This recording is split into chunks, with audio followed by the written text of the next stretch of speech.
In a world dominated by sacred power, a chosen few were born with the gift of Runecraft. Their incredible might allowed them to defy the very laws of nature. These powerful beings reigned as gods among men, shaping the course of history. Humanity praised their power as a miracle, but they were blind to its devastating secret. Among the countless blessings, one rune was feared, reviled, and branded as an absolute curse. It was known only as the Asura Rune, a power that promised nothing but destruction. And this boy was born with his shocking mark, making him an outcast from birth. Hunted and broken, his desperate plea for mercy was brutally ignored. His own people turned against him, casting him out into the unforgiving wilderness. Branded a monster, he was exiled and left for dead, completely alone. Yet even as his body was pierced and shattered, his will to survive was unbreakable. The terror in his eyes tells a story of a life stolen by a fate he never chose. An ancient prophecy foretold that all who bear this cursed rune share one destiny. His desperate flight from his past ends with a catastrophic plunge into the unknown. The prophecy stated that without fail, they would bring ruin to everything they touched. But just as he lay dying in the snow, a shocking discovery was made by a lone family. He was alive, but just barely clinging to life by a single fragile thread. These strangers, also Runecasters, used their healing powers in a desperate attempt to save the cursed boy. This single act of kindness would become the catalyst for the very ruin the prophecy warned of. 7 years later, a fragile peace is about to be shattered by the ghosts of the past. A ruthless group of hunters begins interrogating a small village, searching for the Asura Rune. Their methods are cruel and their patience is thin, leaving terror in their wake. After finding no trace of Runecasters, they prepare to report their failure. But their mysterious hooded leader has a far more sinister way of finding his target. In a terrifying plot twist, he executes his own men for their incompetence. He reveals that their mortal senses were useless for a hunt like this.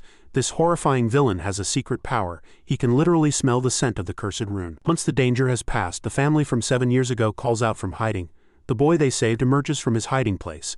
Now a young man who has lived his life in secret, he carries the guilt of endangering his saviors, completely unaware that the ultimate hunter is closing in, drawn by the scent of his cursed power. In the calm after the storm, a rare moment of peace reminds him what he's fighting to protect. But his adoptive mother's knowing gaze reveals a secret plan that has been in motion for years. The bond between him and the girl who saw past his curse is about to change everything. They stand before the sacred tree where his new life began, a place of impossible rebirth. For the first time he allows himself to feel a sense of belonging he never thought possible. This outcast has found more than a refuge. He has found a true family.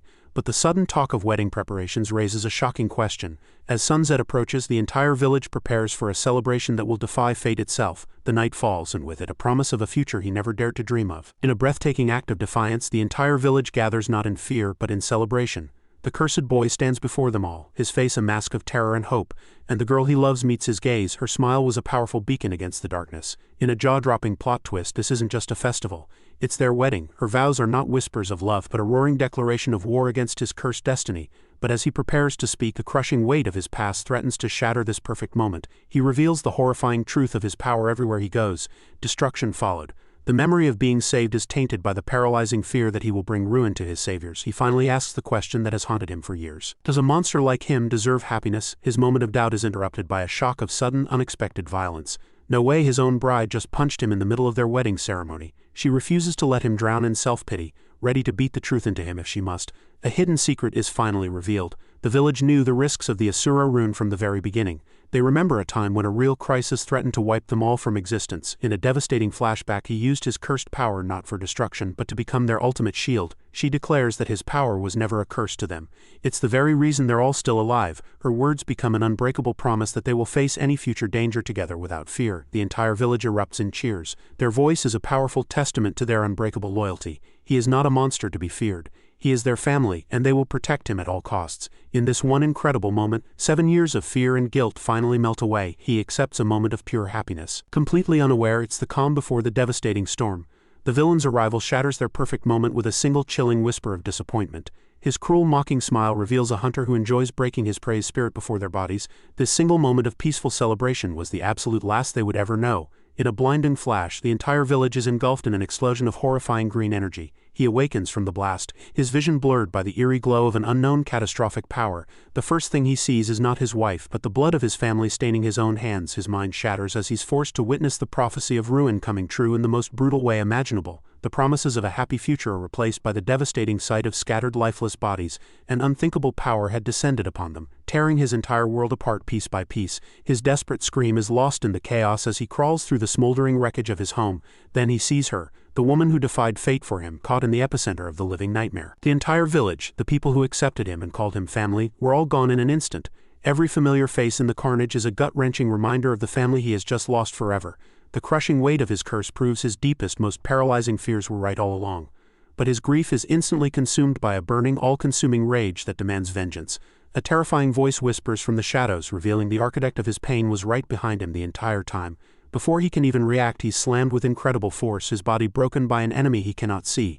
He is utterly powerless, forced to his knees by a being of unimaginable demonic strength. In a shocking display of cruelty, the villain holds his bride hostage, using her pain to torment him. The monster finally reveals himself as an emissary of death who has come to collect his prize.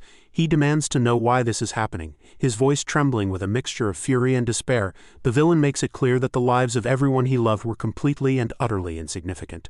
A devastating secret is revealed. This entire massacre was orchestrated to awaken the true ruin of the Asura Rune.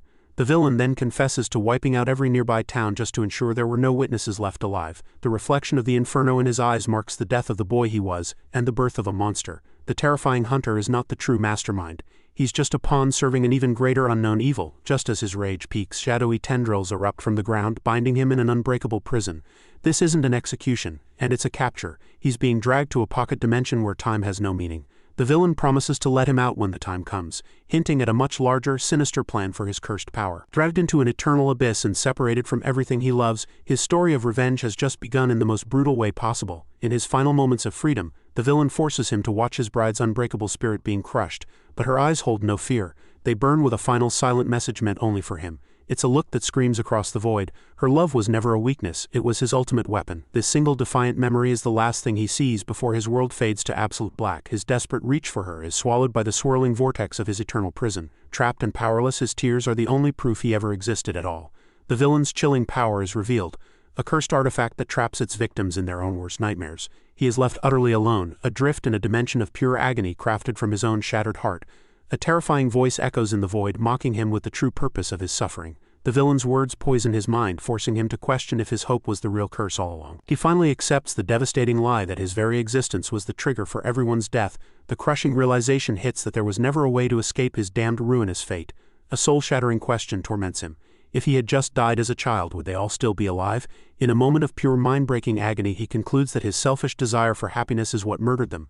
The weight of his perceived failure becomes an all-consuming monster, twisting his love into a sin. The ghosts of his family become his accusers, dragging him down into a hell of his own making. He begs the memory of his loved ones for condemnation. Believing he is unworthy of their forgiveness, his consciousness finally shatters, drowning in an endless ocean of self-dread and absolute despair. For what feels like an eternity, there is nothing but silence and the cold embrace of his failure. He screams at a cruel, uncaring God. His voice was swallowed by the blood-red emptiness of his prison. The will to fight completely abandons him as the pain becomes too much for any soul to bear. His only remaining wish is for the sweet release of death, a final escape from his torment. He closes his eyes, ready to embrace oblivion as his only salvation.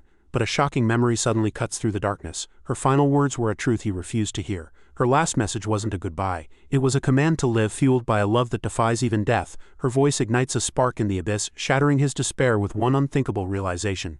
It wasn't his fault. He wasn't their ruin. He was the reason they had a life they were willing to die for. His grief doesn't disappear. It transforms into a roaring volcanic rage that demands retribution. The villain made a fatal mistake. They didn't just create a victim. They forged a god of vengeance. The Asura Rune wasn't meant to be awakened by sorrow. It's awakened by rage and is about to unleash hell. He rejects the sweet release of death, realizing he has no right to give up on their memory. A voice from within his own soul screams back at him, reminding him of his one remaining purpose. In that moment, the boy dies, and a single chilling thought takes root in the ruins of his heart. That thought is revenge, and it consumes every last shred of his humanity. The prophecy of ruin echoes in his mind, but it no longer sounds like a curse. Now it sounds like a promise of the devastation he will unleash on his enemies. He remembers the villain's mocking words, finally understanding the terrifying truth behind them. If they wanted to see ruin, he would personally deliver it to their doorstep. This isn't just about vengeance anymore. It's about redefining the very meaning of his power. He makes a silent vow to the ghosts of his past, begging them to wait for the justice he will bring. Death is no longer an escape. It's a luxury he can afford until his mission is complete. But first he must conquer the prison of his own mind, a hell populated by his deepest fears. The manifestations of his guilt and self-hatred rise to consume him, a physical embodiment of his agony. He meets their assault not with despair but with an unbreakable resolve forged in the fires of loss. This is more than a promise. It's a sacred oath sworn in blood and rage. For 200 years he has fought the endless tide of his own nightmares, his spirit honing into a perfect weapon. After 400 years, the pain becomes a familiar companion, fueling his every strike. 600 years pass in a blink each century, a whetstone sharpening his desire for retribution. He doesn't just survive hell. he becomes its undisputed king, turning his prison into a training ground. The culmination of his agony manifests into a single gargantuan monster, the final test of his will. But even after centuries of battle, he remains completely unaware of the rune's deepest, most terrifying secret. The power he's been using is just the tip of the iceberg, a mere shadow of its true potential. An entire millennium is about to pass, a shocking amount of time for one's soul to endure. Suddenly, the very fabric of his prison dimension begins to violently collapse around him. After 999 years of solitude and battle, he has become something that is no longer human. The agony never stopped. It just became the air he breathes and the power he wields. His rage has been stoked for 1,000 years, transforming into an inferno that can burn the very heavens. A new unthinkable entity awakens within the dimension, drawn to his immense power. The pocket dimension wasn't just a prison.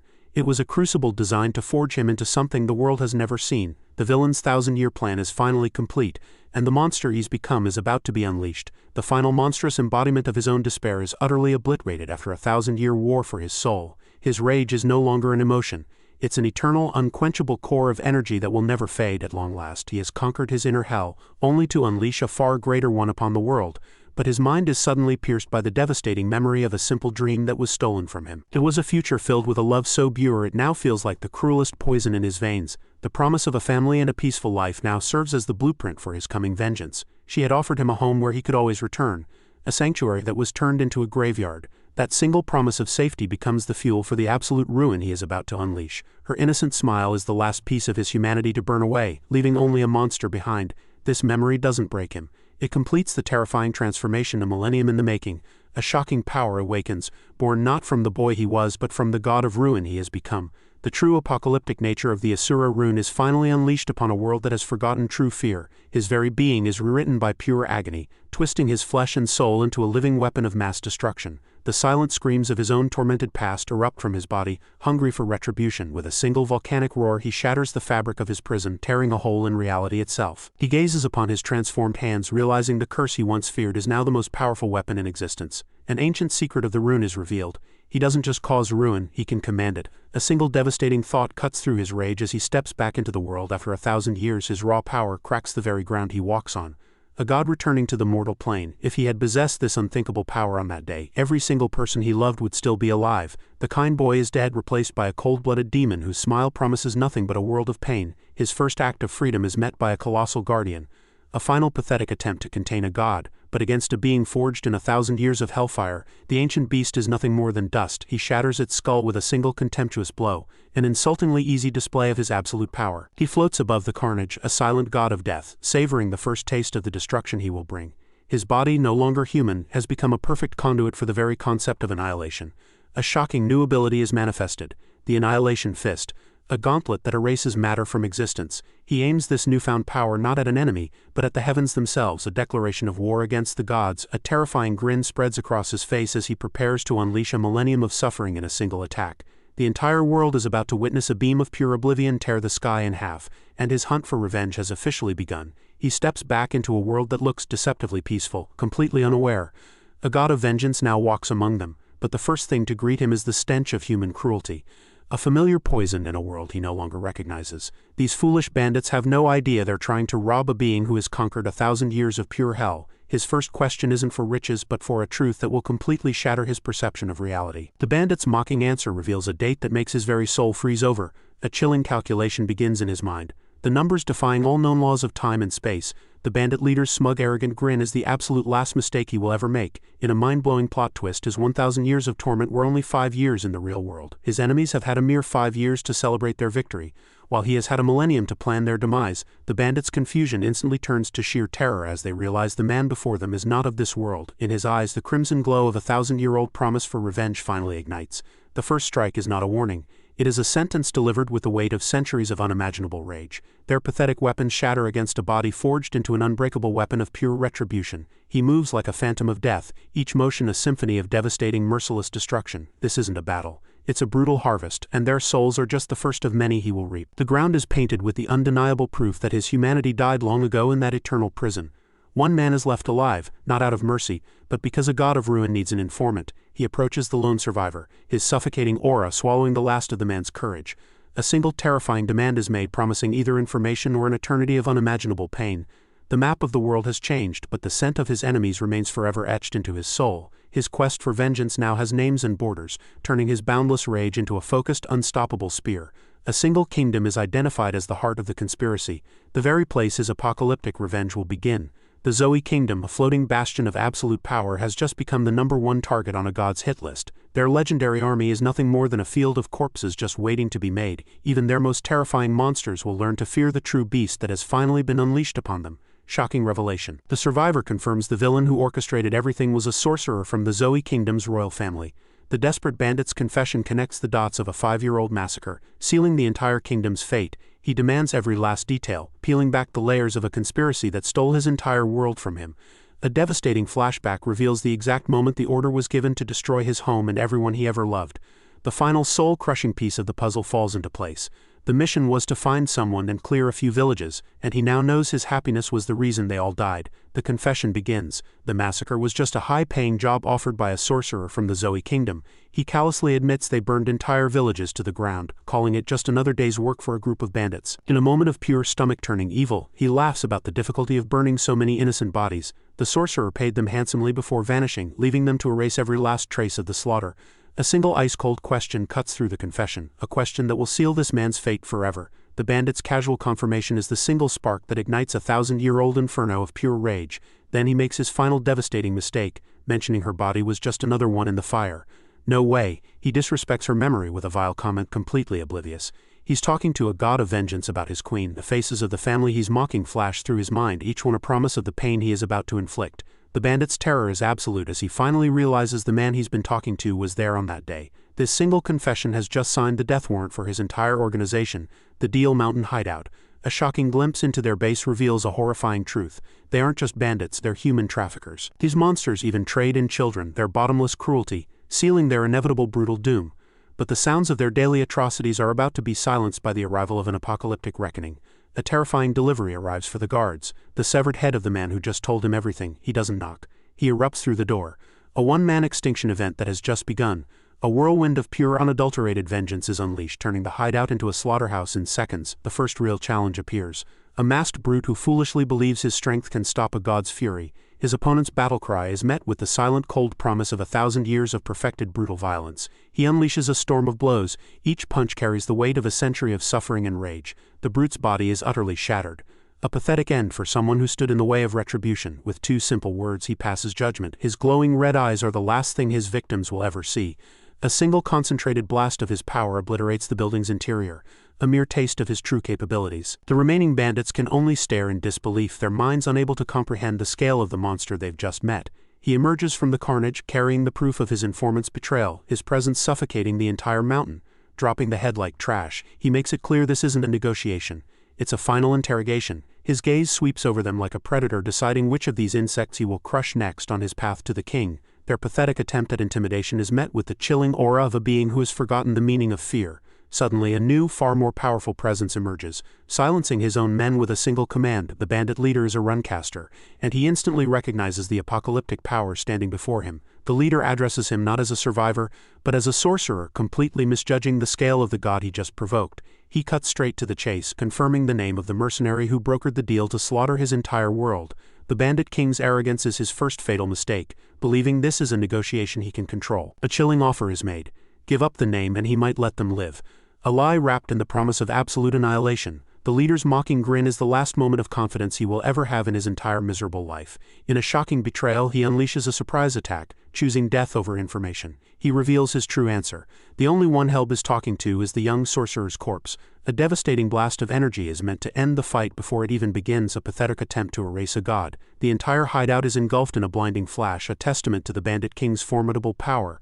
The leader calls him out, revealing he could feel the 1,000 years of killing intent hiding behind his calm facade. He unleashes his own cursed power, the Blade Rune, transforming his body into a living weapon of jagged steel. The first strike lands, and for a terrifying second it looks like the god of vengeance has been put down for good. But from the dust and rubble, 2 crimson eyes ignite with the light of a 1,000-year-old hell. The bandit king charges a fool, rushing to his own execution, completely unaware that the game is already over. This is the moment he realizes the sorcerer he's fighting isn't just powerful, he's an entirely different species of monster. A collision of apocalyptic power shakes the mountain as a millennium of rage meets a lifetime of arrogance. The bandit's confident snarl shatters into a mask of pure agony and disbelief. He just learned a devastating lesson. You can't hurt a man whose soul has already been burned to ash for 1,000 years. The so-called king is sent flying, his body broken by a power that defies all logic and reason. His mind reels as he finally understands the horrifying gap in their strength. In a final desperate gambit, he unleashes the full, unthinkable power of his blade rune. His frustration explodes, revealing the sheer terror of a man who knows he is about to die. A storm of 1,000 enchanted blades rains down an attack designed to shred any living thing to ribbons. He screams that he's done playing games. Of final pathetic declaration from a man already in his grave. The attack hits with cataclysmic force, and the bandit king gloats over what he thinks is his certain victory. The god of ruin stands there impaled by hundreds of blades. His body was a canvas of brutal, horrific wounds, and he takes a step forward. The blades, the wounds, the pain, it's all completely meaningless to him. The bandit's sanity is completely shattered, his mind, unable to process the impossible sight before him. He screams in pure terror, asking the one question that seals his fate. Don't you know pain? A chilling realization dawned after 1,000 years in hell. This pain is nothing more than a gentle tickle. With a terrifying smile, he reveals a devastating truth. This can't even be called pain. The bandit king's sanity snaps, unleashing a final, desperate attack born from pure terror and rage. He transforms his entire body into a storm of electrified blades. A technique meant to shred gods. This isn't just an attack. It's a suicidal explosion of his life force, his only chance at survival. His manic scream echoes through the mountain. Certain that no living thing could withstand this power, a shocking secret is revealed. He can simply sever his own nerves, making physical pain completely obsolete. He looks upon the ultimate attack of a king and dismisses it with a single soul-crushing word: shallow. Then he decides to show this pathetic mortal what true, unimaginable agony actually looks like. A terrifying flashback reveals the hell he endured. An endless ocean of screaming souls, a dimension of pure suffering. The bandit's attack is a candle flame against the 1,000-year-old inferno that forged this monster. This is no longer a battle. It's a god teaching an insect the very definition of despair. He meets the storm of 1,000 blades not with a defense but with a single forward punch. That one fist contains the condensed rage of 5,000 days of non-stop mind-shattering torment. His punch doesn't just block the attack. It utterly annihilates it, erasing it from existence. The bandit king's body is shattered, but it is his spirit that is truly broken beyond repair. He watches in horror as a beam of pure destructive energy erupts from the point of impact. The entire mountain range is carved in two by a power that should not exist in the mortal realm. The battle is over, and the god of vengeance stands completely unscathed by an attack that leveled a mountain. His stitch-marked body is a chilling testament to the fact that he is a being held together by nothing but pure, unadulterated will. He breathes out the dust, settling on a scene of absolute devastation that he created without even trying. Turning to the remaining paralyzed bandits, his glowing red eyes ask a question that needs no words. A chilling realization dawned on them. Their invincible king was just the opening act for their own execution. Every single bandit is frozen solid by an aura so suffocating it feels like the air itself wants them dead. The sun begins to rise, casting a beautiful golden light over the mountain hideout, but that light reveals a devastating truth. The entire fortress has been turned into a silent, bloody tomb. Amidst the carnage, one man is left alive, kneeling and broken to give him the final piece of the puzzle. He finally has the name and current location of the mercenary who orchestrated his world's end. The lone survivor pathetically begs for his life, clinging to the false promise of mercy. A horrifying, jaw-splitting grin spreads across his face as he reveals the promise was just a cruel joke. No way. He delivers the final brutal lesson for those who wronged him. There is no mercy, only retribution. His final act of retribution is to become the judge, jury, and executioner for the last man standing. The terrifying question echoes in the survivor's mind, a reminder of the laughter that signed his death warrant. But raw fury gives way to cold, calculated strategy. He knows a direct assault on a kingdom is a fool's errand. He needs absolute certainty. Vowing to hunt down the mercenary Cassar and hear the truth from his own lips, in a rare moment of quiet agony, he whispers a promise to the ghosts of his family, begging them to wait for his justice. As a tribute, he begins to craft a horrifying monument, a present for those who wronged him, and a warning to all others. Shocking reveal. He has built a grotesque cross from the twisted bodies of every single bandit. This monument of death stands against the moonlight, a gruesome declaration of war from a vengeful god. He turns his back on the carnage, his promise echoing in the wind. This is only the beginning of their shared revenge. A single flame is sent forth not to erase his work but to signal the start of the next bloodier chapter. With the weight of 1,000 years in his heart, he begins the hunt, a phantom of death moving across the land. His first destination is the Nordia Kingdom, the Viper's Nest, where he will find the first threat of the conspiracy. He arrives in a bustling port city, a world of light and life, completely oblivious to the walking apocalypse in its midst. His search begins on the Guild Street, a shadowy world of mercenaries and killers where his target is sure to have left a trail. His interrogation methods are devastatingly simple, turning a back-alley meeting into a one-sided bloodbath. He holds the leader's life in his hands, his suffocating aura demanding the one name that will lead him to his prey. A new lead is beaten out of him. A woman named Anna Dalton holds the key to finding the mercenary he seeks. He stands over the bodies of those who resisted his cold gaze, a testament to the fact that he offered them a chance to talk first, leaving a trail of corpses in the alley. He walks away with the information he needs, a ghost disappearing back into the city. The hunt intensifies. Every second wasted is another moment his enemies are allowed to breathe. The story suddenly jumps back in time, revealing a shocking event that happened just the day before. An uncontrollable volcanic eruption of his own power bursts forth, a chaotic force he cannot command. This isn't an attack. It's a catastrophic meltdown. His own body is becoming ground zero for an arcane disaster. A horrifying realization hits him after a millennium of control. His magic power is now running absolutely wild.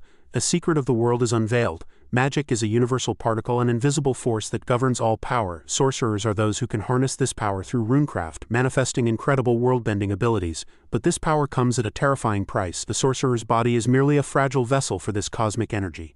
A devastating weakness is exposed. If a sorcerer's magic runs wild, their own body will explode from the inside out. He desperately tries to seal the apocalyptic energy, tearing him apart, fighting a war against his own soul.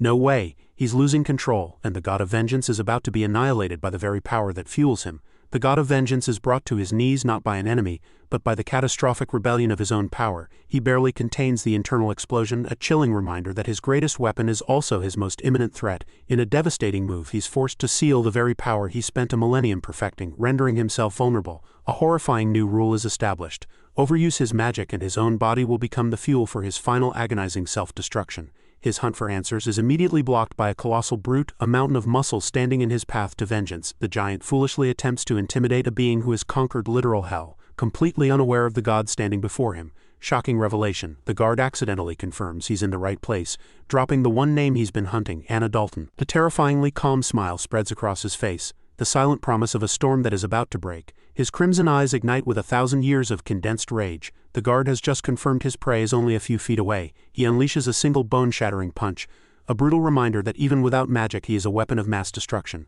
The guard's arrogant expression is instantly erased by a devastating blow that nearly caves his skull in. Stepping over the unconscious body without a second glance, he proceeds inside his focus. Now locked on his true target, he enters a massive opulent bathhouse, a den of corruption that is about to become a blood-soaked interrogation room.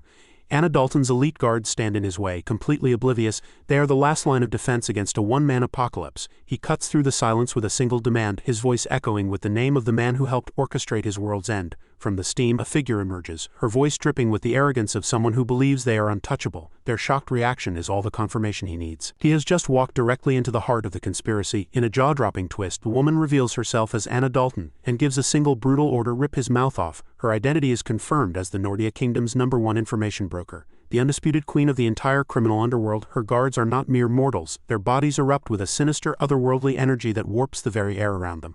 A horrifying transformation begins, their human forms twisting and contorting into something out of a nightmare. No way, they aren't just sorcerers, they're shapeshifters, their bodies exploding into monstrous demonic beasts. She doesn't have guards. She has a personal pack of terrifying three-eyed demonic wolves ready to tear him to shreds. The monsters launch themselves forward, a feral tide of claws and teeth designed to overwhelm and devour any opponent. But he shows no fear, only cold annoyance, as if these demonic abominations are just another tiresome delay. He meets their feral rage with absolute physical dominance, his fist connected with the force of a cannonball. Even with his magic sealed, his strength is unthinkable. Shattering the monster's ribs with a single contemptuous blow, he unleashes a new shocking technique. His killing intent manifests as a storm of shadowy spiked projectiles. A sudden chilling realization hits him mid-battle. A horrifying detail that connects everything to his past. He recognizes their demonic energy. These aren't just monsters. They're from the same clan that massacred his family 5 years ago. The battle freezes, but the war inside his soul erupts with the fire of 1,000 years of rediscovered hate. Every fiber of his being screams for vengeance so personal it threatens to tear his sealed power wide open. His body contorts not from pain, but from the sheer unthinkable rage of a god who has just found the ghosts of his past. The horrifying guttural roar escapes his lips, a sound that promises not just death but absolute soul-shattering oblivion. The remaining monsters hesitate, suddenly realizing they are no longer the predators in this room. He decides this is no longer an interrogation. It's a sacrifice, and their lives are the offering for the family he lost. In a devastating move, he channels his killing intent directly into his own flesh, turning his body into a living curse. His first strike isn't a punch. It's a judgment, erasing one of the demons from existence with a single contemptuous touch. Anna Dalton's smug expression completely vanishes, replaced by the dawning horror that she has made a fatal world-ending mistake. He moves like a phantom of retribution. Each step is a countdown to the complete and utter annihilation of his family's killers. The second beast is torn apart, not by strength, but by the sheer suffocating weight of his 1,000-year-old grief. His hands become claws of pure vengeance, ripping through demonic flesh as if it were nothing more than paper. A shocking new ability manifests from his rage. The soul rends, a technique that attacks the very spirit of his enemies. The remaining demons don't just die, their souls are violently exorcised. Their screams echo in a dimension no one else can hear. In mere seconds the room is silent. The monstrous guards were reduced to nothing but fading wisps of dark energy. He stands over the dissipating remains as a god of death whose crimson eyes are now locked on the true target. The air grows impossibly cold as he takes a single deliberate step towards the information broker. Each footfall is an earthquake in her soul. Anna Dalton is paralyzed by a terror so profound she can't even scream. She is a queen staring at the apocalypse she personally summoned. A single horrifying question hangs in the air, not spoken but felt. How much more do you know about that day? He raises a hand not to strike but to offer a choice between a quick confession or an eternity of unimaginable suffering. Her mind races trying to calculate an escape from a being who just defied every law of nature she has ever known. She reveals Kasser K isn't just a mercenary. He's a high-ranking member of that very same demonic clan. The entire conspiracy is blown wide open. The massacre wasn't a random job. It was a targeted assassination by his family, ancient enemies. A devastating flashback hits him, a childhood memory of his parents warning him about the Blood Moon clan that hunted their bloodline. His quest for revenge against one kingdom has just become a declaration of war against an entire demonic race hidden in the shadows. In a desperate bid for her life, she offers him a deal. He targets location in exchange for her own survival. She reveals a shocking truth. Kasser is scheduled to arrive in this very city tomorrow. The hunt he thought would take months has just been shortened to a single day. And the final confrontation is now inevitable. He agrees to her terms, but his chilling smile promises that her survival will be a fate far worse than death. No way. As he turns to leave, she drops one last soul-shattering bombshell. Kosorik isn't coming alone. He's bringing the true mastermind who gave the original order. His apocalyptic revenge is on hold for 24 hours, forcing him to blend in with the very insects he despises. A god of vengeance is forced to consider a new, humiliating problem. He's completely broke. He recalls the information broker's terrifying power. Realizing brute force isn't always the answer to unlocking secrets, a devastating realization hits him. Some enemies are too powerful to fight heat in, especially with his own magic sealed, but fate has a twisted sense of humor. Delivering a mysterious client with one bizarre request, she needs a complete nobody. His instincts scream that this is no coincidence. Her hidden intentions are a puzzle he is now compelled to solve. In a shocking twist, the guildmaster points directly at him. The god of ruin is now officially a rookie for hire. Two worlds collide as the desperate client and the hidden apocalypse stand face to face, neither aware of the other's true identity. She lowers her hood, revealing a face that holds a secret far more dangerous than she could ever imagine. Her request is insane, asking him to take responsibility for one night, a phrase that promises nothing but trouble. The god of vengeance is left utterly speechless, not by a threat, but by the most ridiculous job offer of his 1,000-year existence. He immediately rejects her, having no time for mortal nonsense when the architects of his hell are just one day away. As he walks away from the easiest job of his life, she desperately tries to clarify her true dangerous mission. Her plea for an escort is met with cold dismissal. He has no interest in protecting anyone ever again. The price for this one-night job is revealed as 1,000 gold, a king's ransom that could fund an entire war. Every fiber of his being freezes. That amount of money is not for an escort, it's for a suicide mission. She rejects a veteran's help, her insistence on a rookie revealing a devastating truth. She needs someone expendable. A brutish mercenary tries to take the job by force, completely unaware he's provoking a being who eats monsters for breakfast. The brute's arrogance seals his fate, believing he can intimidate a woman who is secretly bait for something far worse. A voice cuts through the tension like a guillotine dripping with 1,000 years of contempt for scum. He intervenes not out of heroism but because this high-risk, high-reward mission is now officially his. His eyes ignite with possessive fury, declaring her his employer and marking the brute for a world of pain. Jump cut to a nightmare. A horrifying scene of slaughter reveals the true stakes of her escort mission. This isn't just a random attack, it's a systematic extermination echoing the very massacre that destroyed his own life. No way. The killers reveal their next target is the daughter of the Leon household, the exact woman who just hired him. The leader of these monsters is a demonic entity, and he's preparing his elite unit for the hunt. This very night, a chilling display of his power reveals a sadistic cruelty that promises a fate worse than death for his victims. The plan is set in motion, a countdown to an abduction that he is now unknowingly standing in the way of. A terrifying presence descends, a power so immense it makes the other demons look like children. The true mastermind appears to be a being of pure evil who murders his own men for sport, and he's coming for her next. The Demon King reveals his twisted plan to dissect his next victim and display her as a trophy. A blood-red glow on the horizon signals the beginning of the hunt, a promise of the carnage to come. A devastating glimpse of the demon's power shows him ripping out a subordinate tongue for a minor failure. Back in the present, his new employer is already overwhelmed by the suffocating aura of the man she just hired. His fist clenches with 1,000 years of rage, not at her, but at the brute who dared to stand in his way. The once rowdy guild hall has fallen into a terrified silence, its patrons frozen by the aftermath of his display. but his client is horrified for a completely different reason, her stomach churning at the sight before her. He's using the unconscious mercenary as a literal human chair. A show of absolute humiliating dominance. Her moral outrage is met with his complete and utter indifference, a god who has forgotten mortal customs. A shocking flashback reveals the brutal one-sided beatdown that earned him the job and her terrified respect. He finally dismisses his chair. His point about who is in charge has been brutally and effectively made. With the pleasantries over, he cuts to the chase, demanding the details of the suicide mission she hired him for. The destination is revealed. A dangerous borderland, a place where kingdoms and monsters collide. His mind races, connecting the king's ransom pay to a devastating truth. This isn't an escort, it's a lure. The god of Rune's eyes glow with ancient knowledge. He knows she is either royalty on the run or bait in a deadly trap. Her flimsy excuse about a doing father is so transparent it's an insult to his 1,000-year-old intelligence. A silent psychological war erupts between them. A battle of wills between a desperate liar and a living lie detector. She tries to regain control by threatening to cancel the deal. A fatal miscalculation against a predator who has already scented blood. In a masterful reversal, he plays the part of a polite mercenary, disarming her with false courtesy while secretly dissecting her every lie. The deal is sealed and the countdown begins, setting two pawns on a collision course with the kings of hell. His crimson eyes burn with a hidden agenda. He's not just taking a job, he's walking into a war. He was already destined to fight. She is completely unnerved by his intensity, finally realizing the rookie she hired is more dangerous than the monsters hunting her.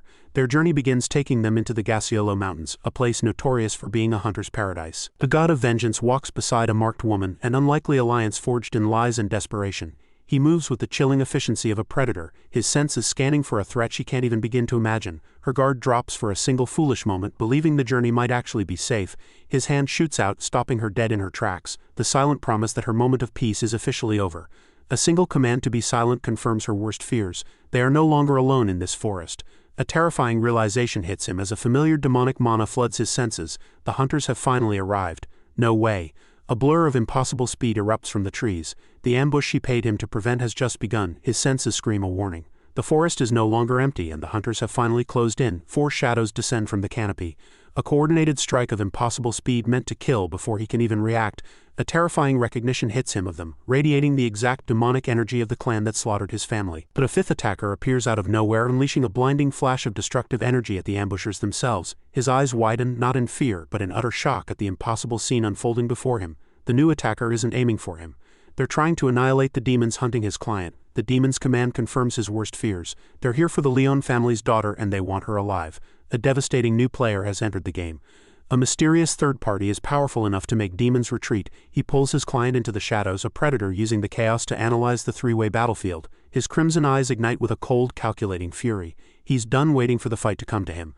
A new team of assassins drops from the sky. Their target is now clearly him. Even with his magic sealed, his first strike shatters their formation with the force of a thunderclap. His client is left vulnerable for a split second and a killer closes in for the capture. No way. He blocks their enchanted blades with his bare arms, his stitched flesh harder than forged steel. A single bone-shattering kick sends one assassin flying, a brutal message to the rest of the pack. A flicker of his sealed power erupts, blasting through another attacker's chest with pure unbridled rage. The assassins are scattered like leaves in a hurricane, completely unprepared for the god they just provoked. The remaining hunters are frozen in sheer terror, realizing their elite unit was just dismantled by a single rookie. His hand glows with a terrifying dark energy as he gives his client her only rule for survival. He delivers a chilling absolute command. From this moment on, she is forbidden to step out from behind him. She finally understands the horrifying truth. The 10,000 gold wasn't to hire a bodyguard, it was to unleash a monster. He confronts the last 2 survivors. His question was a cold, calculated mockery. Are you guys bandits? Their arrogant threat is the last mistake they will ever make, offering to let him go if he abandons his prize. In a jaw-dropping reversal, he offers them a deal.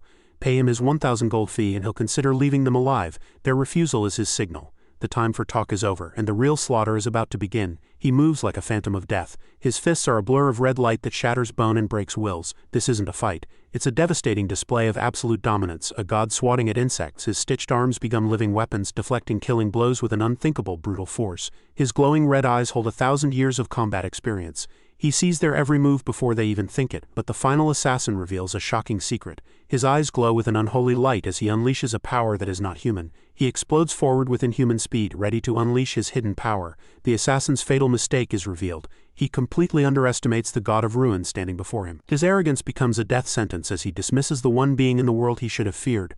1,000 years of rage boil to the surface as he prepares to teach this fool the true meaning of despair. He moves like a phantom between them. Their desperate attacks do not even register as a threat. A devastating shockwave erupts as his raw physical power meets their unholy magic Hedon. His fist clenches with the weight of a millennium, a promise of the absolute annihilation to come. No way. He unleashes a single earth-shattering blow that completely vaporizes their final desperate attack. A terrifying red light is all that remains of his enemies. A signal flare of death in the silent forest. The energy implodes with unthinkable force, erasing every last trace of the assassins from existence. All that's left is a crater of blood and gore. A gruesome testament to a battle that was over before it even began. He dismisses the entire elite unit as clowns, his cold indifference more terrifying than any rage. His client is paralyzed by a shocking realization. The man she hired isn't human, has a weapon of mass destruction. The jaw-dropping secret is revealed in her thoughts. Her father would be thrilled to witness this level of power. His senses flare, detecting a colossal demonic presence that has been watching them from the shadows the entire time. He calls out the final coward, his voice a chilling invitation to the real monster of the forest. The true leader emerges as a horrifying demon king who is stunned to find a mere kid with power rivaling his own. The villain's identity is revealed. Mad anatomist Merkel, a monster whose only desire is to dissect beings with immense power. He makes a terrifying offer. Hand over the girl and hell grant the rookie the mercy of a quick death. The god of vengeance gives the only answer. A demon king deserves a silent declaration of war. The demon unleashes an apocalyptic blast of energy determined to erase the one who dared to defy him. In the face of certain death, he calmly turns to his client, a terrifying plan forming in his eyes. He finally confronts her with the truth he's known all along, demanding she drop the act and reveal her real identity. Her face contorts in absolute panic. Her web of lies has just been torn apart at the worst possible moment. He cuts off her pathetic excuses, grabbing her with the cold finality of a predator who is done playing games. Plot twist, he doesn't protect her. He throws her directly into the path of the demon's world-ending attack. She is launched through the air like a rag doll, a human sacrifice in a battle between gods and demons. Her scream of pure, unadulterated betrayal echoes through the forest as she flies towards her doom. Even the demon king is left utterly speechless, completely baffled by this insane and suicidal tactic. But his eyes burn with cold, calculated genius, revealing that this horrifying betrayal is actually the first step in his master plan. He lands with the force of a meteor, not a scratch on him, having just used his client as a human shield. The devastating trench is carved into the earth, revealing he didn't block the attack. He redirected it. Her scream of pure terror is met with the demon's shocked grin. Both are horrified by his methods for entirely different reasons. He coolly ignores her rage, his silence confirming a horrifying truth. Her life means absolutely nothing to him. The demon king realizes his fatal mistake. This isn't a brute, but a master sorcerer who hijacked his own apocalyptic power. His inner thoughts reveal he nearly called her his money, exposing his only reason for keeping her alive. With the battle still raging, he casually strolls over to his terrified employer, completely dismissing the god-tier threat behind him. A single terrifying command silences her protests. Stop arguing. I'm going to throw you now. His promise that she won't die is the most horrifying thing she has ever heard. A guarantee of more pain to come. No way. He launches her into the sky again, using his own client as a living projectile in a mind-bending strategy. The demon king is left utterly stunned, unable to comprehend the sheer suicidal insanity of his opponent's tactics. The jaw-dropping reveal shows he isn't abandoning her, but has used the momentum of the throw to launch himself into the air. Believing they are escaping, the demon unleashes his full power, a move that plays directly into the God of Rune's hands. An entire section of the forest is obliterated, a show of force that completely misses its airborne target. He soars above the destruction, a phantom of death taunting a king from the sky. His true assault is about to begin. His fist ignites with 1,000 years of condensed fury. A crimson star ready to fall upon the battlefield, he intercepts the demon midair, his stitched flesh clashing with demonic power in a cataclysmic shockwave. A devastating flurry of blows rains down from above, each impact powerful enough to shatter mountains. He moves with unthinkable speed, a whirlwind of pure destruction that the demon king cannot possibly track. The final blow connects with the force of a tactical nuke. A direct hit that should have ended the fight instantly. He lands perfectly, the silent aftermath of his assault hanging in the air like a death sentence. In a shocking twist, the demon king is completely unharmed, revealing that the barrage of godlike attacks did absolutely nothing. A chilling realization dawned on him. He's not fighting flesh and blood, but an invisible wall of unstoppable power. The demon's sadistic promise echoes through the forest. His focus now shifts back to his helpless airborne prize. The villain's true power is unleashed, the psychokinesis rune, an ability that grants him absolute defense by manipulating reality itself. He unleashes a terrifying new attack, a concussive blast of pure kinetic force meant to pulp him from the inside out. The god of vengeance is sent flying, completely overwhelmed by a power that doesn't just attack the body, but the space around it. But a mysterious, brilliant blue light erupts from his body, a power completely different from anything he's shown before. No way, he stops the unstoppable force with a single hand, wielding a strange new energy that even the demon doesn't recognize. His eyes blaze with a terrifying, unfamiliar power, revealing the devastating secret he's been hiding. His sealed magic is about to break loose. This isn't his magic. It's a terrifying new power, an anti-rune that devours the demon's reality-bending abilities. In a shocking reversal, he uses the demon's own power against him, turning the Monster King into his personal steed. He unleashes his true crimson power, a declaration that the time for defense is over and the execution has begun. A cold, calculated fury burns in his eyes. He has found the single fatal flaw in the demon's perfect defense. His fist collides with the invisible barrier, not to break it but to overload it with 1,000 years of raw, condensed power. The demon's runes are designed to block magic, but they are completely defenseless against his pure, unadulterated killing intent. The Demon King retaliates with overwhelming force, completely unaware he is now fighting a god who has already figured out how to kill him. His expression is one of pure contempt. This ultimate demonic art is nothing more than an annoying parlor trick to him. The demon's arrogant taunt is a fatal miscalculation, believing his power is superior when it's already been completely dissected. A devastating mistake is made as the demon tries to recruit the one being in the universe whose sole purpose is to erase his kind. He plays along with the demon's pathetic offer, luring the monster deeper into a trap of its own making.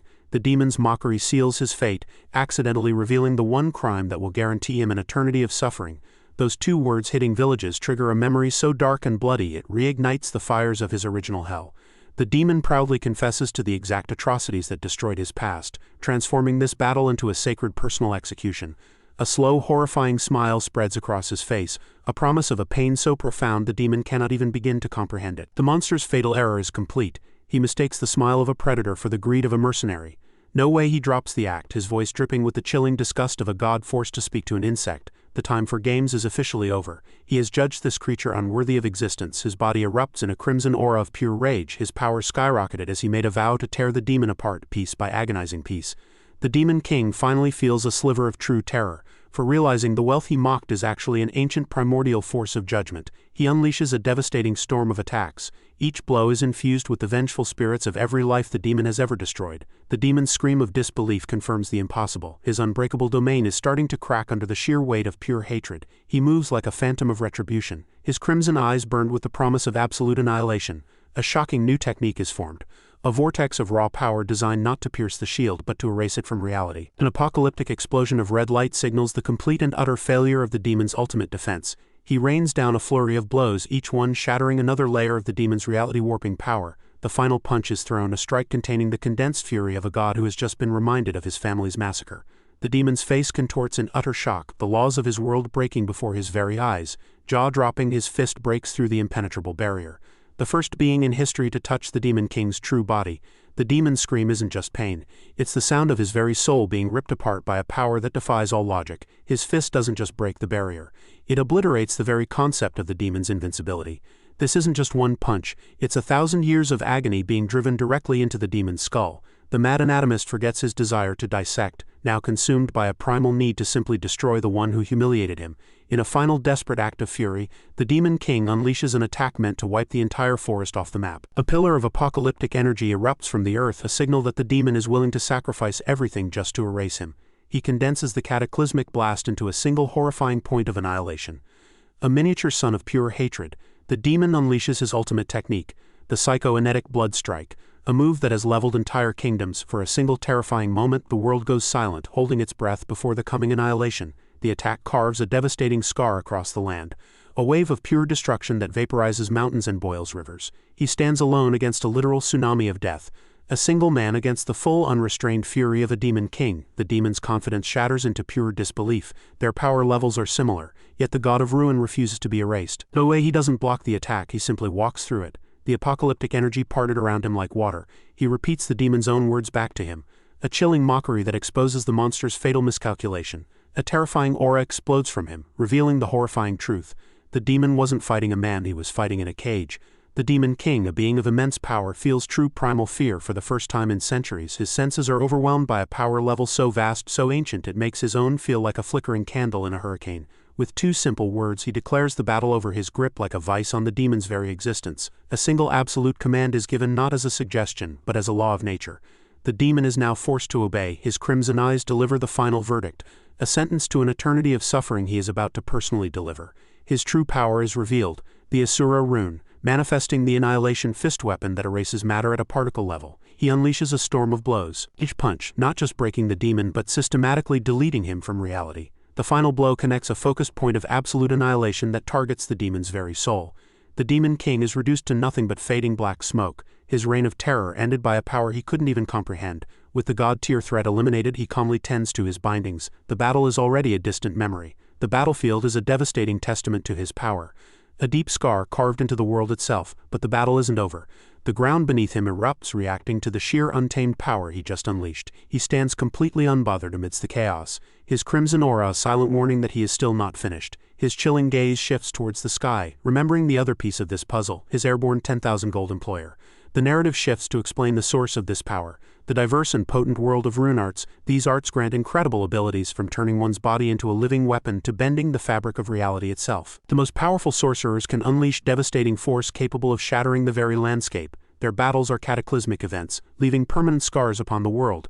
These supernatural forces are said to defy the very laws of the universe. But among them, the Rune of Asura is infamous, known as the worst power in history, and with its wielder now free, a new and violent chapter is about to be written. Their journey finally comes to a quiet conclusion in a secluded valley, far from the chaos of their battle. Ban lands gracefully before Leon, confirming that his client is, as expected, unharmed. His casual attitude is met with her furious outburst over being thrown through the forest. He cuts her off with a swift, intimidating gesture, his patience clearly worn thin. Leaning in close, his glowing red eyes demand to know what secret she's still hiding. But just as quickly he dismisses his own question, stating he only cares about his payment. Leon nervously hands over a heavy sack, the 10,000 gold he needs for his mission. With his job done and payment secured, Ban turns to leave without another word. He pauses and glances back, a silent question in his eyes as Leon calls out to him. She quickly changes her mind, awkwardly telling him to go on as she watches him depart. Leon reflects that she can't drag a young mercenary like him into the war her family is facing. With a look of grim determination, she accepts that this is a burden she must carry alone. Her focus shifts to the journey ahead, resolving to return to her family as quickly as possible. The scene changes. Returning to the depths of Anna Dalton's third hideout in the Nordia Kingdom, Ban makes a grand re-entrance, tossing the heavy sack of gold before Anna's throne. He demands the information he paid for, but she surprisingly offers to take only half the payment. His glowing red eyes narrow in suspicion, questioning her sudden and uncharacteristic generosity. Anna reveals she couldn't find Kazarak's exact location. Impressed by B's thoroughness, instead of a location, she offers information on someone who might know Kazarak's whereabouts. Ban urges her to share the information quickly, eager to continue his pursuit.